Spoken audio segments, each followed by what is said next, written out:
Hi மக்களே, முட்டம் கடற்கரை தங்களை அன்புடன் வரவேற்கிறது. நாங்களும் அப்படியே படிச்சுட்டு அப்படியே உள்ளே வந்துட்டோம். இந்த கடற்கரை பார்க்கறதுக்கு சூப்பராக இருக்குது பாருங்கள். நிறைய பாறைகள், இதுக்கு இடையில வந்து நமக்கு போகிறது மாதிரி பாதை அமைச்சிருப்பாங்க பார்த்தீங்க. அதெல்லாம் வந்து அந்த கலர் கலராக இருக்கும்ல, கல் ஓடல அந்த மாதிரி தரைக்கற்கள்லாம் அமைச்சு தான் நம்ம நடப்பாதைகள்லாம் இருக்குது. இது வழியாக நம்ம போய் மேலே ஏறி கடல் அழகை வந்து நம்ம ரசிக்கலாம். பார்த்தீங்களா, நான் மேலே இருந்து நல்லா சூப்பராக வீடியோலாம் எடுக்கேனா. இந்த மாதிரி நம்ம வந்து வீடியோ எடுத்துக்கலாம், ஃபோட்டோ எடுத்துக்கலாம். அங்கே எந்த தடையும் கிடையாது. ஆனால் ஒரே ஒரு தடை உண்டு பார்த்தீங்க. என்னன்னாக்கி நம்ம கடலில் கால் நனைக்க முடியாது. அதுதான் அங்கே பெரிய இது. அது காரணம் என்னன்னாக்கி கொஞ்சம் நாளைக்கு முன்னாடியெல்லாம் அதில் அங்கே வந்து கொஞ்சம் அசம்பாவிதங்கள்லாம் நடந்துட்டு பார்த்தீங்க.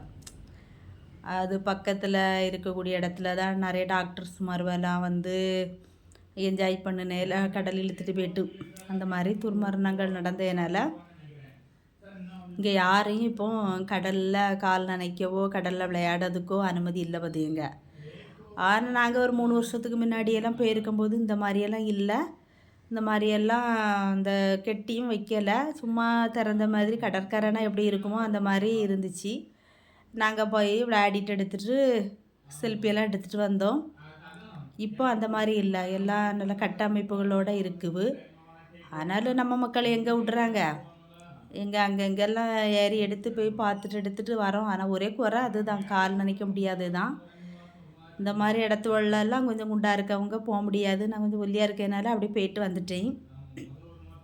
நீங்கள் சிரிக்கிறது எனக்கு தெரியுது, ஆனால் என்ன பண்ணுறது. அப்புறம் குழந்தைங்க விளையாடக்கூடிய இடமெல்லாம் நிறைய இருக்குது பார்த்துங்க. நான் பையன் எங்கள் வீட்டுக்காரங்க கிட்டே கேட்டு பார்த்தேன், நானும் இதுக்குள்ளே ஒரு ரவுண்டு போயிட்டு வரட்டான்னு. அப்படிதான் சொன்ன அந்த இடையில மாட்டிக்கிடுவா பார்த்துக்க, மறுபடியும் கலத்தி தான் எடுக்கணும் அதை விளையாட்டு சாமானத்தை. அதனால் நீ உள்ளெல்லாம் போகக்கூடாது, கீழே மாட்டிக்கிடுவோம் உள்ள அப்படின்ட்டாவ.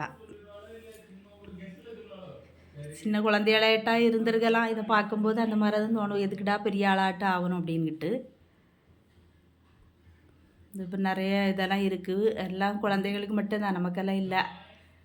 அது உறவுக்கு அப்படியே அங்கேருந்து அந்த அழகெல்லாம் ரசிச்சுட்டு அப்படியே ஒரு ஐஸும் வாங்கி குடிச்சிக்கிட்டு அப்படியே வெளியில் வந்துட்டோம். அது பிறகு எங்கே போனோம்னாக்கி நாங்கள் மீன்பிடி துறைமுகத்துக்கு போனோம் பார்த்தீங்க. அங்கே போனால் நாங்கள் போன நேரம் மீனெல்லாம் பிடிக்க போகலை, அவ்வளோ பெரிய பெரிய போட்டெல்லாம் ஒதுக்கி விட்டுருந்தாங்க. அந்த கெட்டி ஒதுக்கி விட்டுருந்தாங்க பார்த்துங்க. அதனால் எங்களுக்கு ஆசைக்கு அங்கே நின்று ஃபோட்டோ வீடியோலாம் எடுத்துக்கிட்டு வந்தோம். பார்க்கறதுக்கே சூப்பராக இருந்தது. ஆனால் போன வாட்டி போகும்போது வந்து பெரிய போட்டில் வந்து ஒருத்தங்க உதவியோடு நாங்கள் உள்ளே போனோம். போய் நின்று ஃபோட்டோலாம் எடுத்தோம், பார்க்க ரொம்ப நல்லா இருந்துச்சு. இந்த தடைக்க அந்த மாதிரி ஒன்றும் இதில் ரொம்ப மக்கள் நடமாட்டமும் அங்கே இல்லை. அந்த தொழில் சம்மந்தப்பட்டவங்க தான் 1-2 பேர் இருந்தாங்க, நமக்கு போக முடிய மனசு இல்லை. அப்புறம் அப்படியே வெளியில் வர நேரத்தில் ஒரு சின்ன போட்டில் ஒருத்தங்க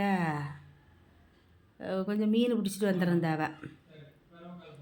அது வந்து கனவா மீன், புள்ளி கனவா அப்படின்னு சொன்னார் அந்த பெரியவர். அப்புறம் வந்து கொஞ்சம் கிளாத்தி மீனும்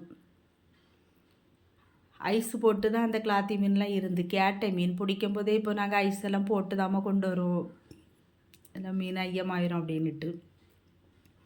அப்புறம் தான் பார்க்கும்போது அங்கே வந்து ஐஸ் எல்லாம் அந்த போட்டில் நிரப்பிக்கிட்டு இருந்தாங்க, அதையும் பார்த்துட்டோம். அப்படி சந்தோஷமாக வீட்டுக்கு வந்து சேர்ந்துட்டோம். நீங்களும் இந்த பக்கமாக வந்தீங்கன்னாக்கி இந்த பீச்சு இந்த மாதிரி இந்த மீன்பிடி துறைமுகம்லாம் போயிட்டு வாங்க, சூப்பராக இருக்கும்.